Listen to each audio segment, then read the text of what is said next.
الكل؟ أتمنى تكونون بألف خير يا رب. طبعا هواية منكم طلبوا فيديو جولة في منزلي، فأخيرا سويت لكم هذا الفيديو. قبل ما نبدي تأكدوا انه تشتركون بالقناة، اشتراككم كلش يفرحني. سويت هذا الفيديو بالحقيقة مو بس طلباتكم وإنما رغبة شخصية. حبيت انه يبقى عندي فيديو موجود لهذا البيت. طبعا اكو خبر او انتقالة كبيرة حتصير بحياتي، بس ما حقولكم عليها هسه، ما اريد اطوجكم، حتركها لنهاية الفيديو. وهسه خلينا نبدأ فيديو اليوم. اهلا بكم. هذه هي المقدمة او الواجهة مال البيت، ومن هاي الجهة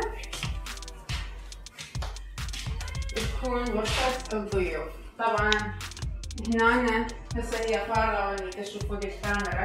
هنا كانت غرفة الطعام، هسه اخلي لكم صور الها. وهنا هذا المكان مال القعدة. مثل ما تلاحظون انه ماكو اي لوحات على الحيطان، لانه هذه الغرفة صبغناها قبل تقريبا اسبوعين. كلش حبيت هذا اللون اللي هو تقريبا رصاصي فاتح على سمائي. وحغير همين غرفة الطعام، لهذا هسه تشوفوها فارغة. طبعا انا اشتريت بس ميز الطعام، بعد الميز الجانبي والكراسي همين احتاج اشتريهم. لما الاثاث كله يوصل اكيد همين احط صور واشوفكم. هسه خلي نروح للمطبخ.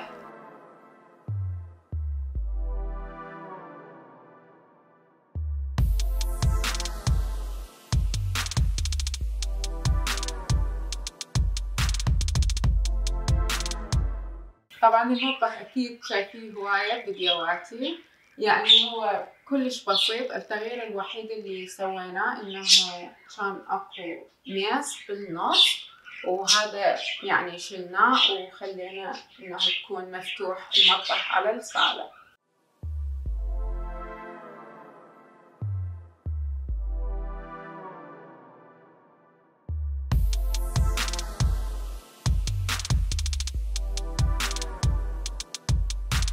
هذه هي الصالة مالتنا. طبعا اغلب وقتنا نقضيه بهذه الغرفة، حتى لما ناكل نجيبه معنا ونقعد هنا على التلفزيون. لهاي الغرفة اختارينا اللون البيجي الكلش فاتح، ونسقنا ويا اللون البني الغامق اللي هو يكون على الشوكولات. وطبعا طلع التنسيق كلش حلو، يعني يا اللي يجي يشوف هاي الغرفة يقول هاي احلى شيء عندكم بالبيت. طبعا المراية على الحائط كلش تعطي مساحة أكثر للغرفة، فإذا عندكم غرف صغيرة وتحبون إنه توسعوها كلش أنصحكم إنه تعلقون مرايات على الحيطان. كل ما كانت المراية أكبر كل ما الغرفة حتبين إنه واسعة أكثر. وهسه تعالوا وياي غرفتي المفضلة بالبيت، واللي هي غرفة الشمس.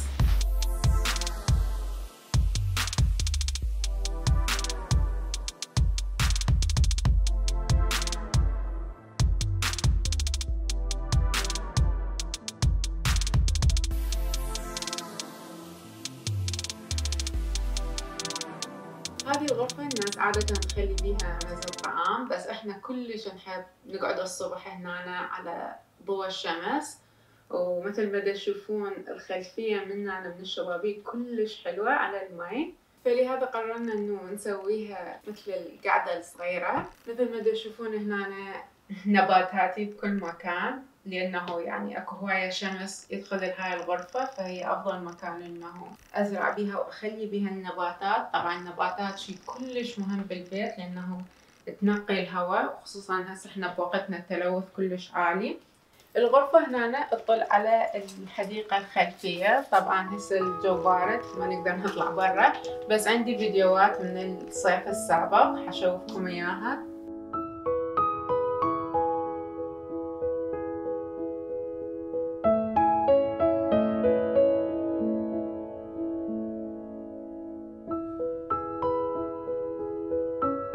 نسيت طبعا قبل ما نصعد فوق اشوفكم الحمام. هذا هو الحمام هنا. للحمام حبينا انه الالوان تكون دافية، ولقينا هذا الصبغ اللي يكون هو بيه مثل بالشكل المعين. طبعا كلش حبيناه، وردنا انه الاثاث همينه يكون نوعا ما شكله قديم. من رحنا بدنا نشتري الميز، طبعا كنا جدا محظوظين، كانت اخر وحده باقيه بالمحل لان موديلها يعني خلصان. بس الموديل مو دائما هو القياس، الاثاث لازم يكون راهم ويا اللوك او الستايل او الديزاين مال الغرفه ككل. اختارينا هذه الأبوية بالذات لأنه بها هذه الحديد اللي هو مثل اللي بالمغسلة، فتناسقه بشكل كلش حلو. وبهذه الصفحة خلينا رفوف كلش بسيطة. طبعا هذه الرفوف جدا يعني أسعارها مناسبة على أمازون. وهذه الورود اللي يشوفوها أنا سويتها بالبيت. هذا هو الحمام. هسه خلي نصعد للطابق الثاني.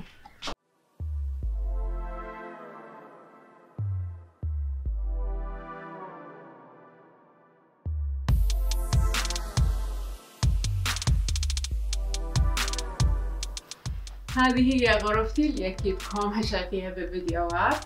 طبعا كل الأثاث أخذتها من آيكيا، أسعارهم كلش مناسبة.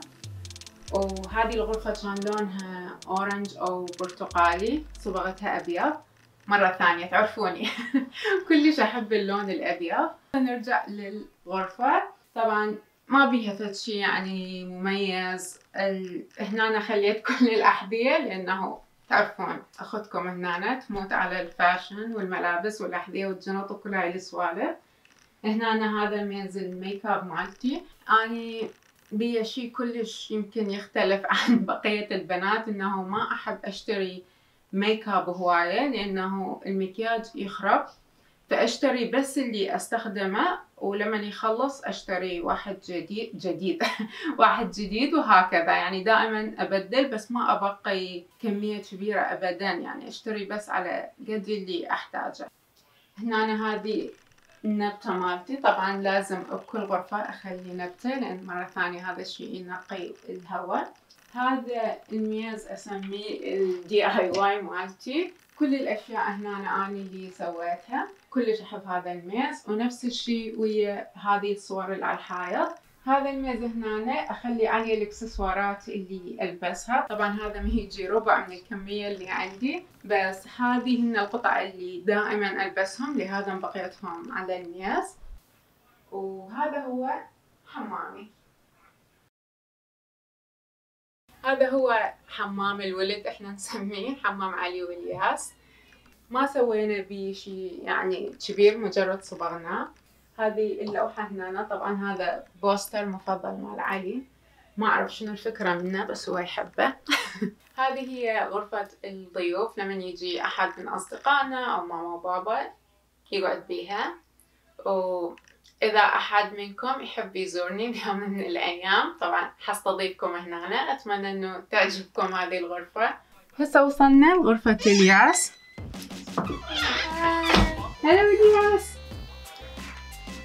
ما أدري إذا تشوفون اثنيناتنا سوية أو لا. الألوان هنا كلها الياس اختارها. شوفونا هواية بوكيمونز، أني والياس نحب البوكيمونز. طبعا أني لما كنت طفلة كنت ألعب هاي اللعبة وكانت عندي الكارتات، وهسه الياس نفس الشي همينه يجمع كارتات البوكيمونز. منو منكم لاعب البوكيمونز؟ تركولي تعليق وخبروني.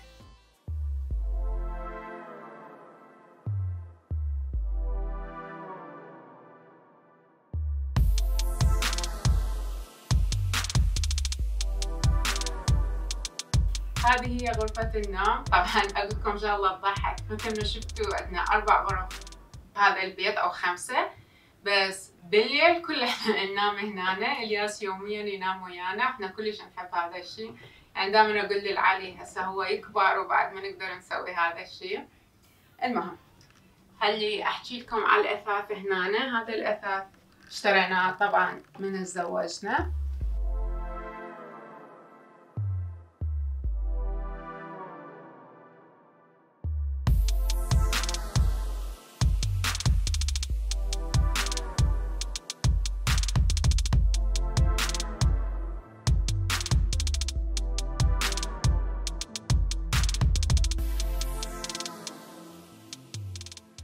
أتمنى أنه عجبكم البيت وحبيتوه مثل ما إحنا نحبه.